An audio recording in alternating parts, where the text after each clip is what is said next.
Días, mi nombre es Dina Luz, tengo 17 años, soy del programa de producción animal. El tema que escogí es la conversión del músculo en carne desde el punto de vista anatómico y fisiológico.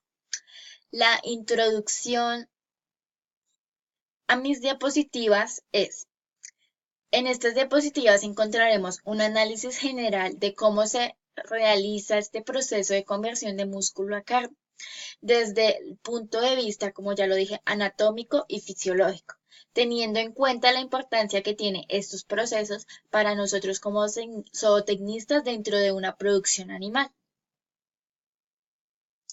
El objetivo general de mi trabajo es dar a conocer de una forma clara y concisa cuál es la importancia de este tipo de conversión de músculo a carne y por qué debe ser de gran importancia para nosotros como zootecnistas dentro de nuestra producción. La transformación de músculo a carne desde el punto de vista anatómico. El músculo está clasificado con tres tejidos importantes: el tejido muscular, el tejido conectivo y el tejido adiposo. De estos tres tejidos, el más fundamental en el proceso de conversión de músculo a carne es el tejido muscular, ya que en este es donde ocurre el proceso de transformación de músculo a carne. Eh, la carne se puede considerar como la parte muscular donde hay un poco de grasa y de hueso, que sirve como alimento para el ser humano. ¿Cómo está conformado el músculo? El músculo está conformado por tres tipos de tejidos: el tejido esquelético, el tejido liso y el tejido cardíaco.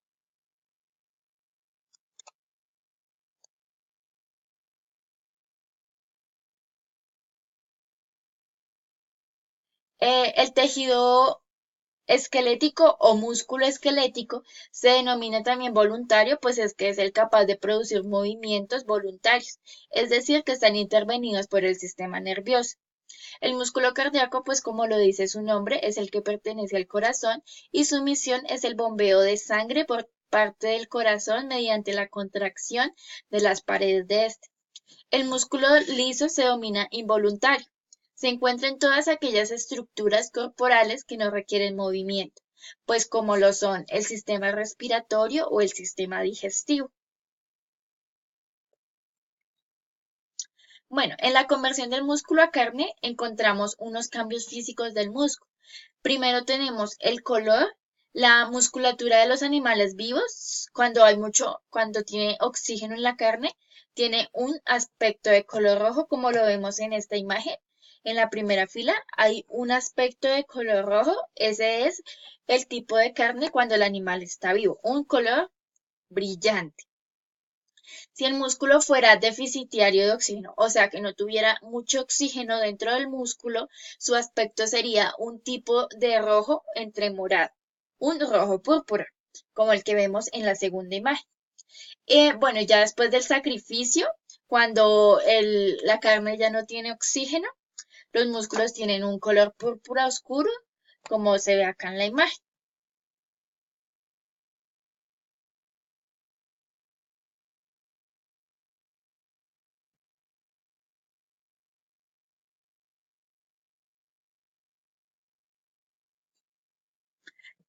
En la conversión del músculo a carne encontramos unas fases.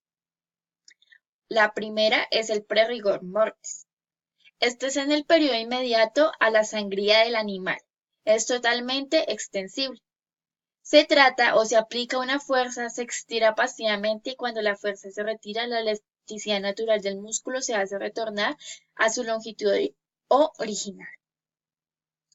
En esta fase encontramos que la carne aún es flexible, aún puede tener movimiento. Si ejercemos presión sobre la carne es capaz de volver a su posición normal. En este músculo existen pocos enlaces de miosina con la actina, entonces no hay mucha relación todavía en este enlace.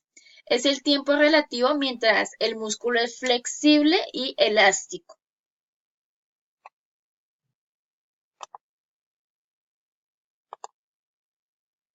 El segundo paso es el rigor mortis. En este paso, el músculo ya es más rígido, ya no tiene la flexibilidad que tenía en el pre-rigor mortis. La diferencia de este paso al otro, pues como lo acabo de decir, es que el músculo ya es más duro, más conciso. Ya no se estira como se estiraba en el paso anterior. En este paso está acompañado de unos cambios físicos, como son la pérdida de elasticidad y el acortamiento y aumento de la tensión.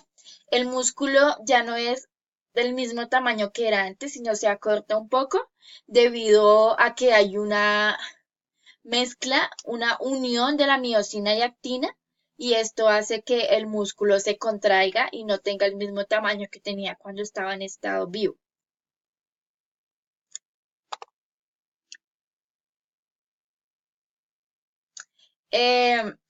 Después, el pre-rigor mortis se debe hacer en una temperatura normal. Suele aparecer después de las 3 o 4 horas después de la muerte clínica y el rigor suele tener efecto completo sobre las 12 horas. El tercer paso o tercera fase es el acortamiento y presentación de tensión. Pues como lo vemos, el prerigor y el rigor y este están conectados. En el primer paso había elasticidad y el músculo podía volver a su forma. En el segundo paso, en el rigor mortis, la carne ya era más rígida y en este paso presenta la carne una tensión. Durante una contracción normal solo se originan enlaces aproximadamente del 20%, más que en este hay una unión de casi de todos los filamentos de actina y miosina.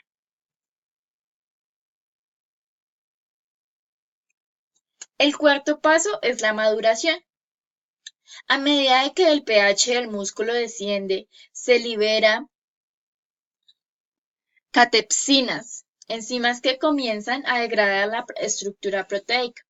En esta gráfica les muestro 4 tipos de especies, los cuales son vacunos, ovinos, porcinos y aves, y el tiempo de maduración que tienen. El tiempo de maduración de los vacunos es de 1 a 2 semanas mínimo, o comúnmente se habla de 21 días. Ovino de 6 a 10 días, porcinos de 3 a 6 días y aves de 1 a 2 días.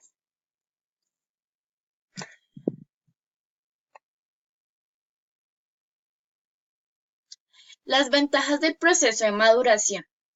El proceso de la maduración de la carne implica que las proteínas se dividen en sus unidades estructurales, que son las aminoácidos. Eso hace que la carne sea más blanda, que la carne sea más tierna y sea de mejor calidad para el consumo.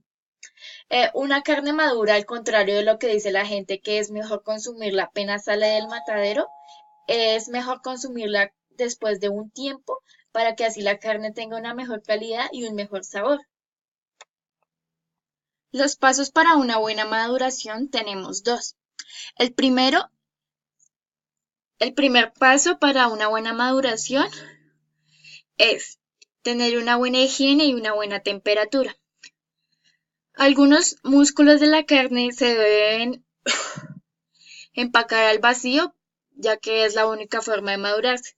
Estos tipos de músculos son las partes punta de anca, lomo, chatas, etc.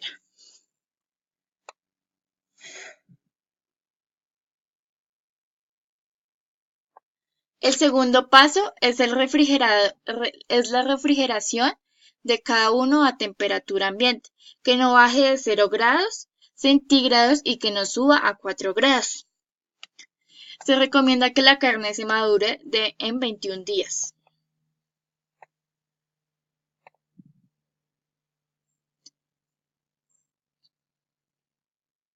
Como una conclusión general desde el punto de vista anatómico sobre la conversión de músculo en carne tenemos que el sabor, el aroma y la textura de la carne será mejor si ésta madura de forma adecuada.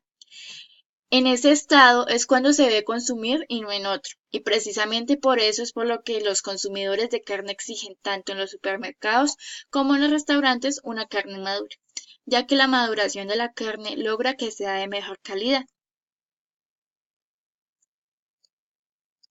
Pasamos a la conversión de músculo en carne desde el punto de vista fisiológico. La conversión del músculo en carne se inicia después de la muerte del animal. Después del proceso de desangrado, las células entran en un estado donde no reciben más nutrientes para su funcionamiento normal, por lo que ellas comienzan a realizar procesos de supervivencia.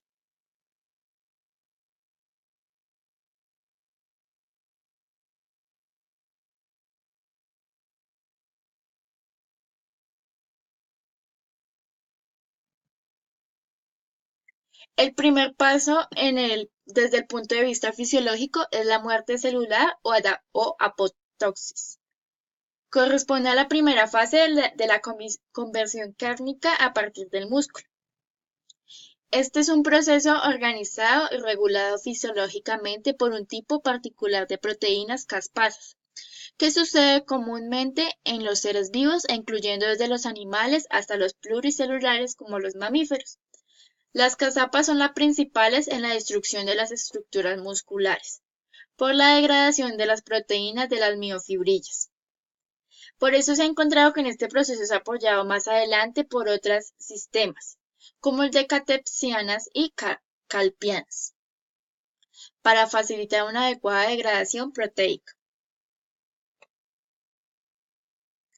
El rigor mortis desde el punto de vista fisiológico es cuando el animal es beneficiado y desangrado, se genera una interrupción no solo a la circulación sanguínea, sino también el aporte de oxígeno al músculo, iniciando así la síntesis anaeróbica de energía llamada glucólisis. Este proceso se caracteriza por la producción de consumo de ATP, adenosintrifosfato, para compensar la escasez de energía.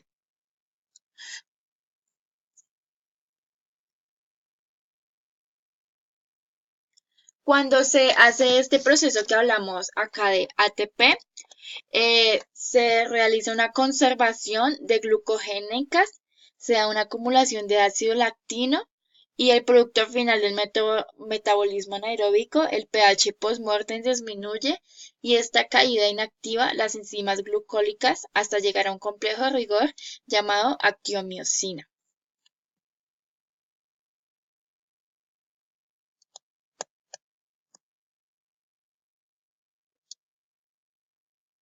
Las características principales del rigor mortis es que su pH desciende de 7,3 a 5,4, la disminución de la capacidad fijadora de agua y la disminución de resistencia eléctrica, aumentada la aptitud para curar, alteración del color de la carne y disminución del ATP.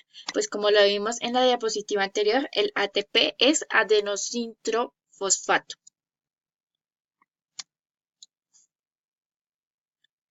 La maduración es la última fase. En esta última fase encontramos un conjunto de modificaciones fisiológicas y anatómicas del músculo, ocasionadas por procesos enzimáticos endógenos, que consiste en la degradación de las proteínas que conforman las miofibrillas, componentes primordiales de la estructura muscular. La maduración surge en condiciones de almacenamiento al vacío y a temperaturas de refrigeración menos a 4 grados, que hacen no solo que el músculo se vuelva ligeramente más suave, sino que se mejore también el sabor y el aroma. También dentro del proceso de maduración participan algunas proteínas que convierten el músculo cárnico en carne, la cual es más blanda y digerible y nutritiva. La sustancia responsable de la participación de las proteínas es el ácido láctico. Bueno, y como unas conclusiones generales de esta comparación desde el punto de vista anatómico y fisiológico, encontramos que es más común encontrar grasa más suave dentro de la carne, que también las buenas prácticas manufactureras y de sanidad son importantes dentro de este proceso, ya que depende cómo se realiza este proceso, que si en el lugar que se realiza es limpio, que si la carne se maneja de la mejor manera, pues al final se va a ver una carne madura y de mejor calidad.